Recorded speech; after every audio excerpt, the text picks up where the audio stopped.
Las últimas palabras de su padre fueron simples. Tráelo a casa o no regreses tú mismo. 4 de septiembre de 1942. 10:47. Bahía Milne, Nueva Guinea. El sargento Teddy Bear, 29 años, 14 meses en la jungla, 7 hombres asesinados con cuchillo en la oscuridad total, yace inmóvil en el barro. No se ha movido en 3 horas y 17 minutos. Sus piernas están entumecidas. Sus dedos se han arrugado en la cálida lluvia tropical que dejó de caer hace 1 hora. Insectos le caminan por la cara. No parpadea. A 6 pies de distancia, su hermano menor Colin respira demasiado fuerte. Aterrorizado. Entrecortado. Un ritmo que suena como una fogata de señales en la oscuridad. Colin tiene 21 años. Llegó a esta jungla hace exactamente 72 horas, bajando de un barco de transporte a un mundo que olía a vegetación podrida, combustible diésel y algo más, algo dulce y terrible que más tarde sabría que era carne humana en descomposición. Nunca ha disparado su rifle contra otro ser humano. Nunca ha visto a un soldado japonés fuera de los noticieros. Nunca ha visto morir a un hombre. Esta noche hará las 3 cosas. En algún lugar adelante, el suave crujido de una ramita. Luego otra. Luego silencio. Los oídos de Terry, entrenados por 6 años rastreando ganado salvaje en la maleza de Queensland por la noche, calculan el sonido. 40 metros. Quizás 35. Moviéndose lentamente. Demasiado lento para un animal. 23 infantes de marina japoneses de la Fuerza de Desembarco Naval Especial Kure Quinta están infiltrando las líneas australianas. Estos no son soldados comunes. Son los combatientes nocturnos de élite de Japón, especialistas que han perfeccionado su oficio desde 1937, aterrorizando divisiones chinas, abrumando posiciones británicas en Malasia, masacrando defensores estadounidenses en Filipinas. Han realizado infiltraciones nocturnas 41 veces en todo el Pacífico. Nunca han fallado. Hace 3 noches lo demostraron aquí. Una compañía australiana vecina, refuerzos bisoños que aún no habían aprendido las técnicas, fue invadida. 41 hombres asesinados. Muchos de ellos bayoneteados mientras dormían. Algunos de ellos todavía estaban en sus sacos de dormir cuando murieron. La respuesta del comando fue inmediata, enviar al 2-14 batallón. Veteranos de Kokoda. Hombres que ya habían sobrevivido a lo imposible. Hombres que sabían lo que la jungla exigía. Hombres como Teddy Bear. Pero el comando también necesitaba cuerpos. Así que agarraron reemplazos del barco de depósito esa mañana, incluyendo a un soldado raso que compartía el apellido de Teddy. Su hermano. El hermano que su padre le había hecho prometer proteger. Colin Bear no tenía idea de en qué se estaba metiendo. No tenía idea de que la posición que ahora ocupaba estaba deliberadamente colocada como cebo.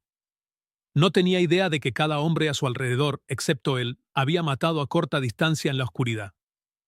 Solo sabía que no podía controlar su respiración. Y en algún lugar de la jungla, los pasos se acercaban. La mente de Teddy ejecuta el cálculo que ha estado ejecutando durante 3 horas. Si me muevo para calmarlo, delato nuestra posición. Si no me muevo, su respiración delata nuestra posición. De cualquier manera, podríamos morir. Pero solo una manera garantiza que rompa mi promesa a nuestro padre. Colin no hablaría durante 9 días después de esta noche. Cuando finalmente lo hiciera, sus primeras palabras lo explicarían todo, pero ese momento aún estaba a una vila de distancia. Ahora mismo, los documentos japoneses recuperados aún no estaban escritos. La orden que sorprendería al mismísimo MacArthur aún era imposible de imaginar. Los 17 cuerpos que cambiarían la doctrina imperial aún respiraban, aún cazaban, aún estaban convencidos de que eran dueños de la noche. En 11 minutos, 17 de ellos estarán muertos. Pero primero, Teddy Bear tiene que tomar una decisión imposible. Y la respiración de su hermano se está haciendo más fuerte. ¿Desde dónde nos ves esta noche? Deja tu país en los comentarios y dale a suscribirte, porque lo que sucede a continuación en esta jungla cambiará todo lo que crees saber sobre quién es dueño de la oscuridad. Para entender lo que sucedió aquella noche de septiembre, necesitas entender 2 cosas, porque los japoneses eran dueños de la oscuridad. ¿Y por qué Teddy Bear estaba a punto de quitársela? Desde 1937, el ejército imperial japonés había perfeccionado una forma de guerra que aterrorizaba a todos los enemigos que enfrentaban. La llamaban Shasen, batalla nocturna. Los ejércitos occidentales la llamaban de otra manera, una pesadilla. La doctrina era simple y brutal. Los soldados japoneses se infiltraban en las líneas enemigas después del atardecer, moviéndose en pequeños equipos de 10 a 30 hombres. No hacían ruido. Llevaban granadas, bayonetas y cuchillos de hoja corta. Su misión no era mantener terreno, era crear caos. Se arrastraban entre los pozos de tirador identificando a los soldados dormidos por su respiración. Cortaban gargantas. Plantaban explosivos. Desaparecían antes del amanecer. El efecto psicológico era devastador. Soldados estadounidenses y británicos reportaron ser incapaces de dormir durante días. Hombres disparaban a sus propios camaradas en la oscuridad, aterrorizados por sombras que podrían o no ser enemigos. Compañías enteras colapsaban no por las bajas sino por el terror absoluto, el saber que ningún lugar estaba seguro después del atardecer. En la batalla de la Bahía Milne en agosto de 1942, las fuerzas japonesas ya habían realizado múltiples infiltraciones exitosas. La pista de aterrizaje, la última línea defensiva de Australia antes de que el enemigo alcanzara el continente, parecía que seguramente caería. Entonces se encontraron con el 2-14 batallón. Y todo cambió. Teddy Bear no nació siendo un asesino. Nació en Cloncurry, Queensland, en 1913, el hijo mayor de un vaquero que había dejado un brazo en Gallipoli en 1915 y trajo a casa nada más que silencio y pesadillas. Su madre crió a 3 hijos en una propiedad tan remota que el vecino más cercano estaba a 40 millas de distancia. A los 12 años, Teddy rastreaba ganado salvaje en la densa maleza. A los 16, podía identificar animales individuales solo por el sonido, el peso de su pisada, el patrón de su respiración, la forma en que diferentes cuerpos se movían entre la maleza. Su padre le enseñó una lección que le salvaría la vida 20 años después. Al monte no le importa si tienes miedo. Solo le importa si estás callado. Cuando llegó la guerra, Teddy se alistó inmediatamente. Fue asignado al 2-14 batallón y enviado al norte de África, donde luchó en Tobruk. Su hermano del medio, Thomas, luchó a su lado. Thomas murió por un proyectil de artillería alemán el 14 de octubre de 1941. Teddy llevó el cuerpo de su hermano media milla de vuelta a las líneas australianas.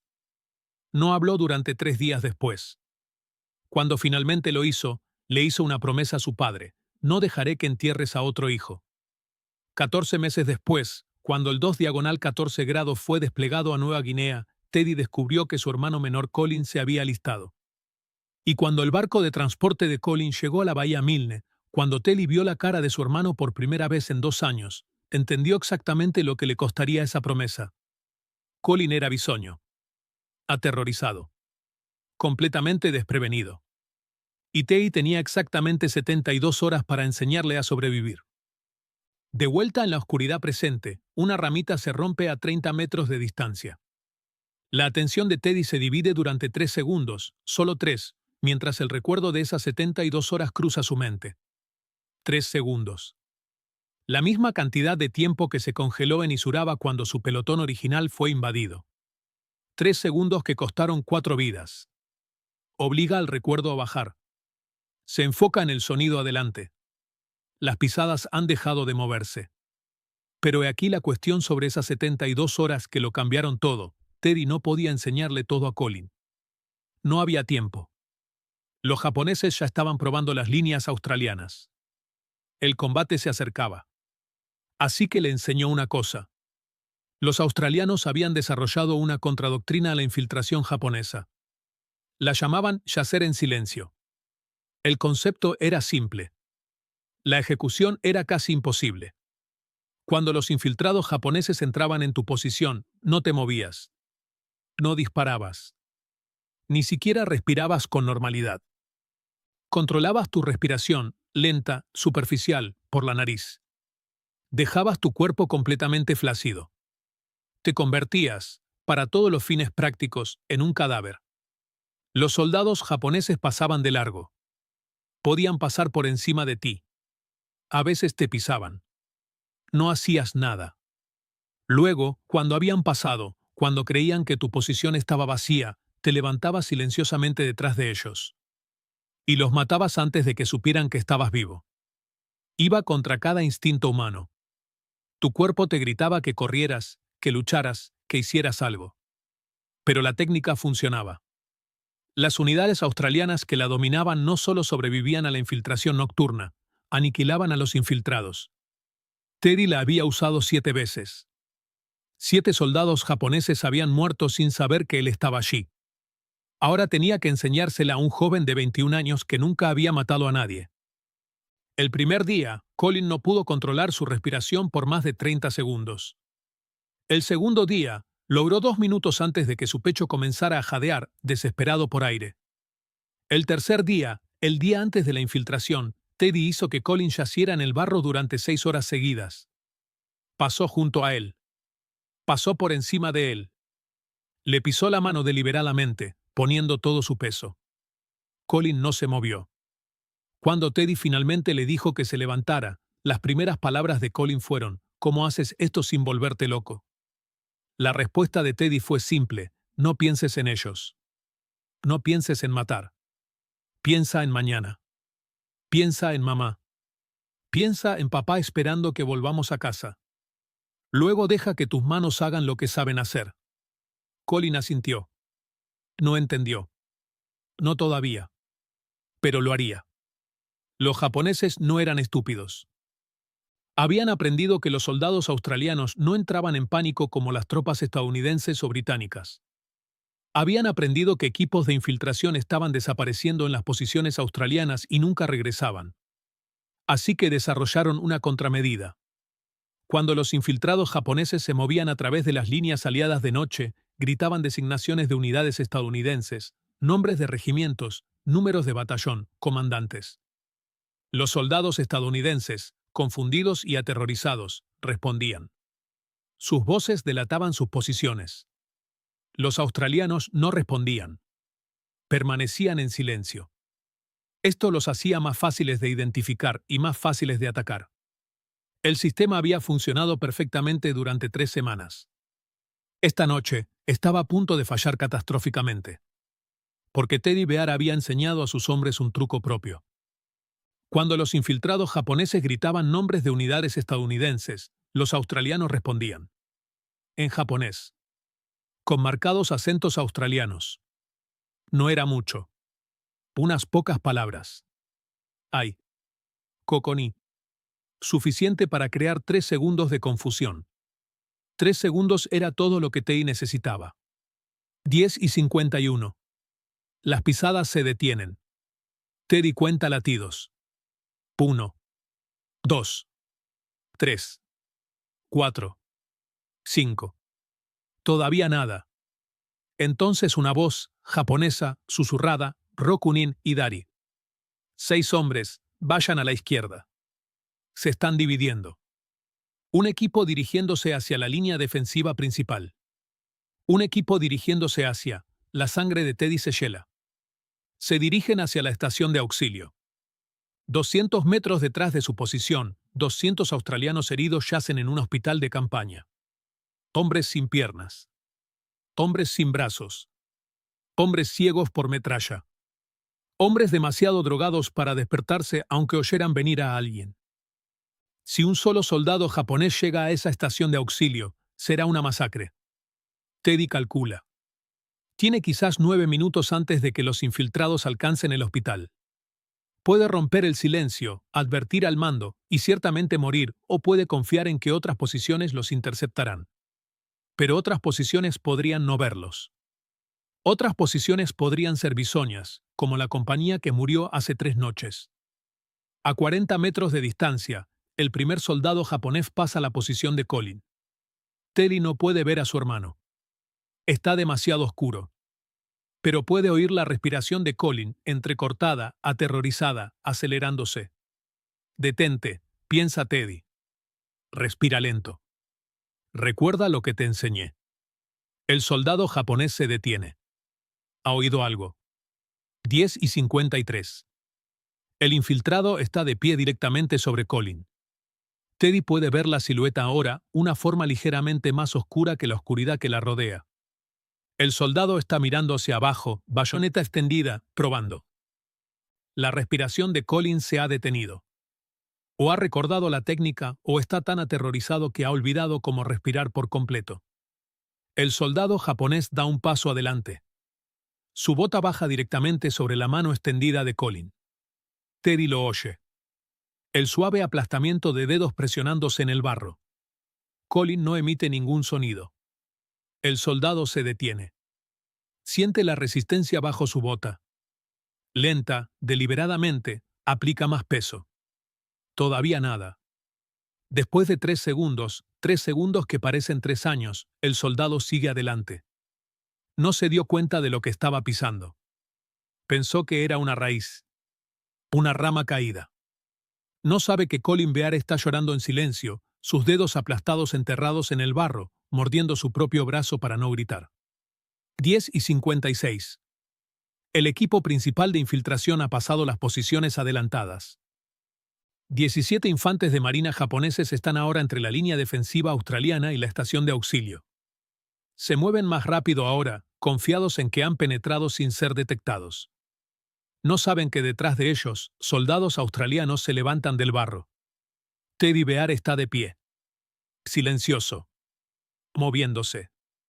Su cuchillo está en su mano, una hoja de 7 pulgadas que ha usado tantas veces que el mango se ha moldeado a su agarre. El primer soldado japonés muere sin un sonido. La mano de Teddy cubre la boca del hombre por detrás. El cuchillo entra debajo del omóplato izquierdo, directamente al corazón. El cuerpo se pone rígido instantáneamente. Teddy lo baja al suelo, extrae la hoja, sigue adelante. 14 segundos. El segundo soldado se gira justo cuando Teddy lo alcanza.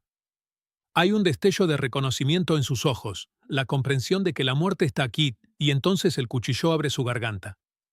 Cae haciendo un sonido como agua vertiéndose de una botella. 22 segundos.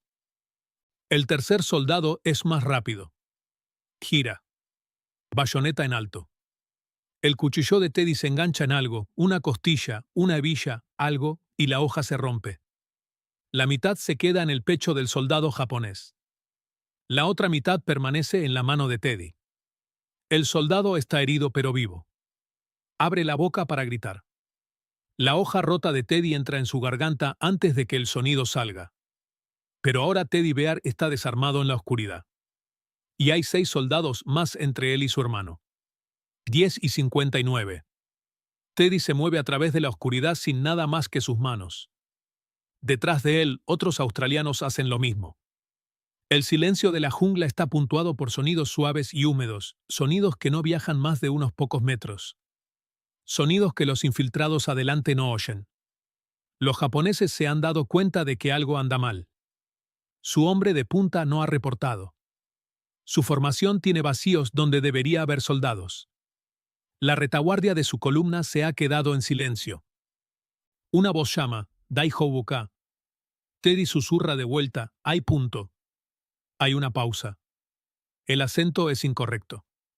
Los soldados japoneses no suenan así. Pero es lo suficientemente cerca para crear duda. Suficientemente cerca para evitar una alarma inmediata. 3 segundos de confusión. Teddy cubre 5 metros en esos 3 segundos. El cuarto soldado muere con el antebrazo de Teddy aplastando su tráquea. Ahora, esto es importante, porque lo que sucede a continuación muestra exactamente por qué los japoneses emitirían su orden sin precedentes. Los infiltrados restantes han formado un grupo defensivo. Se han dado cuenta de que están siendo cazados. Están espalda con espalda, bayonetas hacia afuera, tratando de identificar de dónde viene la muerte. La doctrina estándar dice, espera al amanecer.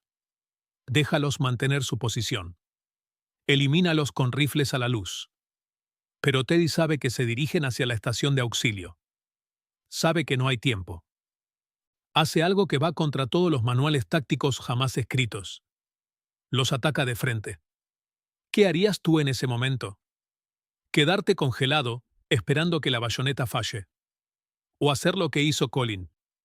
Dímelo en los comentarios y asegúrate de estar suscrito, porque la decisión más difícil aún está por llegar. 11:02. Colin Bear yace en el barro, su mano izquierda gritando de dolor, viendo desarrollarse una pesadilla. 3 soldados japoneses están registrando metódicamente la posición. Se han dado cuenta de que están siendo cazados. Han formado un grupo defensivo, bayonetas hacia afuera, tratando de identificar de dónde viene la muerte. Uno de ellos es diferente a los otros. Se mueve con la confianza del mando. Su uniforme, apenas visible en la oscuridad, lleva insignias de oficial. Está dando órdenes en voz baja, tratando de organizar una retirada. Colin no lo sabe aún, pero este hombre es el teniente Haruki Yamamura, comandante del equipo de asalto de Isuraba. El hombre responsable de matar al pelotón original de Teddy. El hombre que creó el recuerdo que persigue el sueño de Teddy, la congelación de 3 segundos que costó 4 vidas. Colin no sabe nada de esto. Todo lo que sabe es que el oficial está caminando hacia su posición. Todo lo que sabe es que su bayoneta está probando la oscuridad, buscando objetivos. Todo lo que sabe es que su hermano no está por ningún lado. La mano de Colin se cierra alrededor del cuchillo que Teddy le dio hace 3 días. No pienses en matarlo. Piensa en mañana. Piensa en mamá. Piensa en papá esperando que volvamos a casa. El oficial está a 3 metros de distancia. 2 metros. 1 metro. Colin surge del barro. La primera muerte de su vida no es limpia. No es silenciosa. Es una estocada desesperada y torpe que atrapa al oficial por sorpresa, una hoja que entra en su costado en lugar de su corazón. El teniente Yamamura grita. Colin saca el cuchillo. Lo clava de nuevo. Y otra vez. Y otra vez. No se detiene hasta que una mano agarra su hombro y se gira, listo para matar a quien sea que esté detrás de él. Es Teddy. Su hermano mayor está cubierto de sangre. Sus manos tiemblan. Pero está vivo. Está hecho, dice Teddy. Está hecho. Ya puedes parar.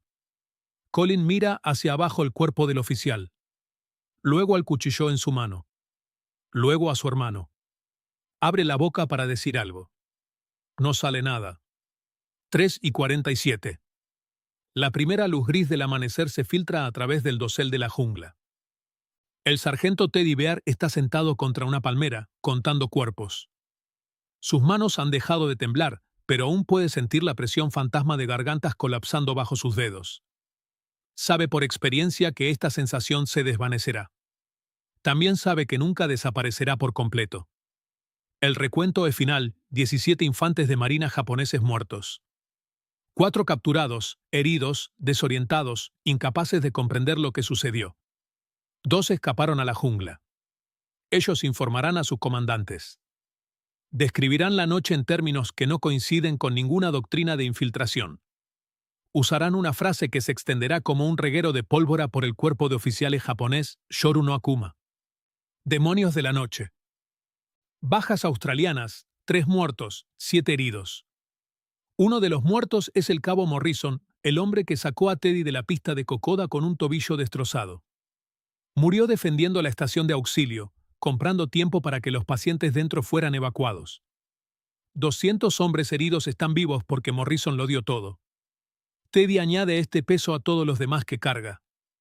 No sabe cómo dejar ninguno de ellos. Colin Bear está sentado a 12 metros de distancia, su espalda contra un árbol diferente. No se ha movido desde que Teddy lo apartó del cuerpo del teniente Yamamura. Sus manos están cubiertas de sangre, algo del oficial, algo de los cortes que se ha abierto en sus propias palmas. Su cuchillo yace en el barro donde lo dejó caer. Está mirando la nada. Colin. No hay respuesta. Colin, mírame. Nada. Teddy ha visto esto antes. Shock de batalla. Fatiga de combate. La mente retirándose de algo que no puede procesar. Ha visto a hombres más fuertes que Colin desaparecer en este silencio. Camina y se sienta junto a su hermano. No dice nada. Solo se sienta allí, hombro con hombro, viendo salir el sol sobre un campo de batalla que no parece un campo de batalla, solo barro, y árboles, y cuerpos que podrían estar durmiendo si no miras demasiado de cerca. Colin no hablará durante 9 días. Cuando finalmente lo haga, estarán en un barco de transporte rumbo al sur para evaluación médica. Una enfermera le ofrecerá agua, y él mirará el vaso como si nunca hubiera visto uno antes. Luego se girará hacia Teddy y sus primeras palabras serán: necesito aprender a respirar más silenciosamente. Teddy se reirá. Luego llorará. Luego abrazará a su hermano por primera vez desde que eran niños, y a ninguno le importará quien lo vea. Pero ese momento aún está a 9 días de distancia. Ahora mismo, en la luz creciente, Teddy solo se sienta con su hermano silencioso y espera a que el peso se asiente. Esto es lo que más importa sobre lo que sucedió después. Para media mañana, los oficiales de inteligencia han recogido todo del campo de batalla. Entre los artículos recuperados, el diario de campaña del teniente Yamamura. Las entradas son detalladas. Clínicas. Describen 3 semanas de operaciones de infiltración exitosas, recuentos de bajas, evaluaciones tácticas de las defensas enemigas. El tono es confiado. Profesional. Este es un hombre que ha ganado cada combate en el que ha entrado. Hasta anoche. La entrada final, fechada el 4 de septiembre de 1942, es diferente. Atacamos las posiciones australianas a las 10:47.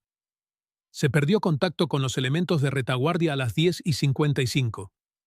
La oscuridad total impidió una evaluación precisa, pero los sonidos sugerían un combate a corta distancia. Múltiples equipos de infiltración no regresaron. Graves bajas.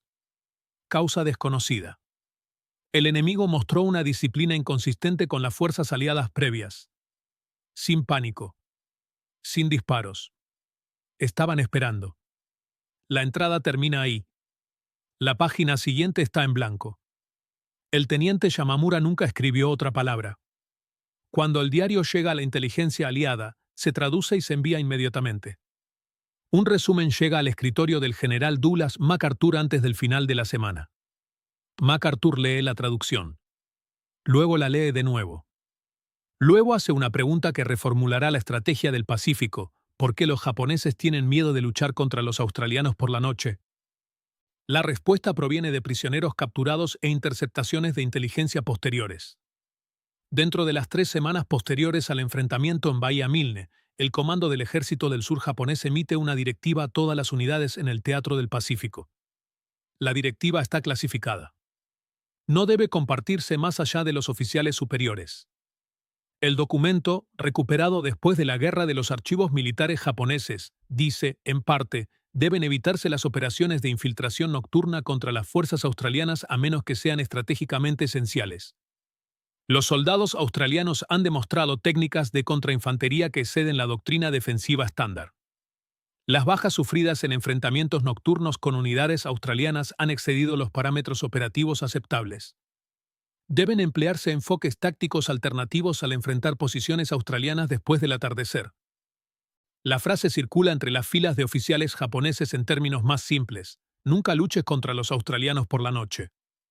Un imperio de 73 millones de personas, un imperio que había sido dueño de la oscuridad desde 1937, ha admitido formalmente que una nación de 7 millones les ha quitado la noche.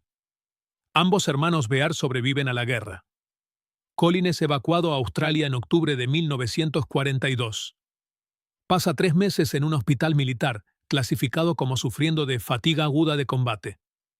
El papeleo oficial utiliza un lenguaje clínico que no puede capturar lo que realmente le sucedió. Nunca regresa al combate. Pero tampoco se va a casa, no de inmediato. En cambio, ingresa a un seminario en Melbourne. Los sacerdotes allí no hacen preguntas. Le dan silencio, ritual y una nueva misión: ayudar a otros hombres a encontrar paz con lo que han hecho. Colin es ordenado en 1948. Durante los siguientes 43 años, sirve en parroquias en todo Queensland rural, muchas de ellas en comunidades donde otros veteranos se han asentado, tratando de olvidar. Nunca habla de la guerra. Ni una vez. Cuando los feligreses preguntan y preguntan, porque las cicatrices en sus manos son visibles, porque el peso detrás de sus ojos es imposible de ocultar, él simplemente dice: conocí a Dios en Nueva Guinea. Todavía estoy tratando de entender la conversación. Muere en 1991, rodeado de 3 generaciones de sobrinas, sobrinos y sus hijos. Su funeral está abarrotado. Teddy Bear no viene al funeral. Él ya está muerto, falleció en 1987, 4 años antes, por complicaciones de enfisema. Demasiados cigarrillos. Demasiadas noches durmiendo con las luces encendidas. En sus últimos años, Teddy vivió solo en una pequeña propiedad en las afueras de Charter Towers. No socializaba mucho. No hablaba de la guerra con nadie excepto con otros veteranos, e incluso entonces, solo en fragmentos cuidadosos, el clima en Nueva Guinea, la calidad de las raciones estadounidenses, el sonido de la lluvia en las tiendas de lona. Nunca las noches. Nunca la oscuridad. Nunca el peso de gargantas colapsando en sus manos. Pero una vez, solo una vez, le habló a su nieta. Se llamaba Sara. Tenía 17 años, terminando la secundaria, curiosa sobre las medallas en un cajón que su abuelo nunca abría. Hizo la pregunta que todos en la familia habían aprendido a no hacer: «Abuelo, ¿qué pasó en la guerra?». Teddy la miró largamente. Luego dijo: «Aprendí que hay cosas que un hombre puede hacer para sobrevivir. Y una vez que las haces, no se van. Se quedan contigo. En la oscuridad». Sara esperó más. No llegó. «¿Es por eso que duermes con las luces encendidas?», preguntó. Teddy sonrió, la primera sonrisa real que Sara le había visto en años. «La luz no es para mí, querida. Es para las cosas que dejé atrás. Para que sepan que ya no me escondo». Murió 3 semanas después. El legado de Bahía Milne se extiende mucho más allá de una familia. Después de que la directiva japonesa contra luchar de noche con australianos fuera capturada y traducida, el mando aliado hizo una solicitud inusual. Se asignaron unidades australianas específicamente para operaciones nocturnas durante el resto de la campaña del Pacífico. Guadalcanal. Bougainville. Borneo. Dondequiera que la jungla fuera más espesa y la oscuridad más profunda, los soldados australianos fueron enviados primero. Nunca volvieron a perder la noche. Los historiadores han debatido por qué durante décadas. Las explicaciones varían: entrenamiento superior, valentía cultural, desesperación nacida de defender su patria. Todas tienen mérito. Pero los veteranos del 2-14 grados batallón ofrecieron una explicación más simple. «No luchábamos de noche como soldados», dijo un sobreviviente en una entrevista de 1967. «Dejábamos de ser soldados cuando se ponía el sol. Nos convertíamos en otra cosa». Algo que los japoneses entendían, aunque no pudieran explicarlo. Reconocían a los cazadores cuando los veían. En 2015, un historiador militar japonés llamado Dr. Kenji Watanabe publicó un estudio exhaustivo del combate nocturno en la Guerra del Pacífico. Había pasado 20 años investigando, viajando a archivos en Tokio, Canberra, Washington, entrevistando sobrevivientes, recopilando documentos que la mayoría de los académicos no sabían que existían. Su capítulo sobre Bahía Milne incluye la orden traducida contra luchar con australianos por la noche. Incluye cifras de bajas. Incluye análisis táctico. Pero el pasaje más impactante llega al final, no en el texto académico, sino en un apéndice personal que Watanabe añadió después de entrevistar a veteranos australianos. Escribe: «Le pregunté a un hombre, un sargento que había matado a 9 soldados japoneses en una sola noche con un cuchillo y sus manos desnudas, si alguna vez había sentido remordimiento. Consideró la pregunta durante mucho tiempo. Luego dijo: el remordimiento es para los hombres que tuvieron elección. Dejamos de ser hombres cuando tuvimos que hacerlo. Nos convertimos en lo que la jungla necesitaba que fuéramos. Algo más antiguo. Algo que siempre había vivido en la oscuridad». La conclusión de Watanabe. Los australianos no derrotaron la doctrina nocturna japonesa mediante tecnología superior o ventaja numérica. La derrotaron negándose a seguir siendo humanos en la forma en que los soldados japoneses entendían la humanidad. Se convirtieron en depredadores. Se convirtieron en la oscuridad misma. Y los japoneses, que habían aterrorizado a la mitad de los ejércitos del mundo con tácticas nocturnas, reconocieron algo antiguo y terrible en lo que enfrentaban. Por eso emitieron la orden. No porque los australianos fueran más valientes. No porque fueran más fuertes. Sino porque en algún lugar de esa jungla, los hombres habían hecho las paces con convertirse en el tipo de cosa que caza en la noche. Y esa no es una batalla que puedas ganar. La orden permaneció clasificada durante décadas. La mayoría de los australianos nunca supo que existía. Los hombres que lucharon en Bahía Milne volvieron a casa, formaron familias, trabajaron y llevaron sus silencios a la tumba. Algunos, como Colin Bear, encontraron paz sirviendo a otros. Algunos, como Teddy Bear, encontraron solo las luces que mantenían encendidas durante la noche. Pero todos ellos, cada hombre que yació inmóvil en ese barro, que controló su respiración mientras los enemigos pasaban sobre él, que se levantó silenciosamente e hizo lo que la supervivencia exigía, merecen ser recordados. No como héroes. Esa palabra es demasiado simple. Como hombres comunes que se volvieron extraordinarios porque no tuvieron otra opción. Que descubrieron cosas sobre sí mismos que nunca quisieron saber. Que pagaron precios que duraron el resto de sus vidas. No lucharon por la gloria. No lucharon por reconocimiento. Lucharon porque 200 hombres heridos yacían indefensos en una estación de auxilio detrás de ellos. Porque sus hermanos, sus amigos, sus camaradas contaban con ellos. Porque en algún lugar, en casa, los padres esperaban que se cumplieran las promesas. Y cuando terminaron, cuando salió el sol y se contaron los cuerpos y los invencibles soldados nocturnos del imperio yacían muertos en el barro, no celebraron.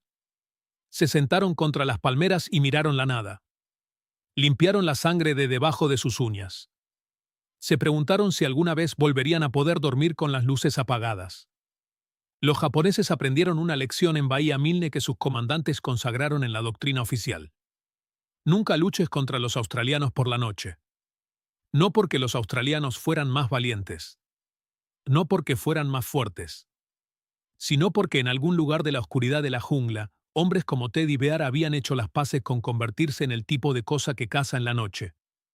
Y esa no es una habilidad que se olvide cuando termina la guerra. Si esta historia te conmovió, compártela, suscríbete para más historias no contadas de valor y comenta que te impactó más. Estos hombres merecen ser recordados, y gracias por mantener viva su memoria.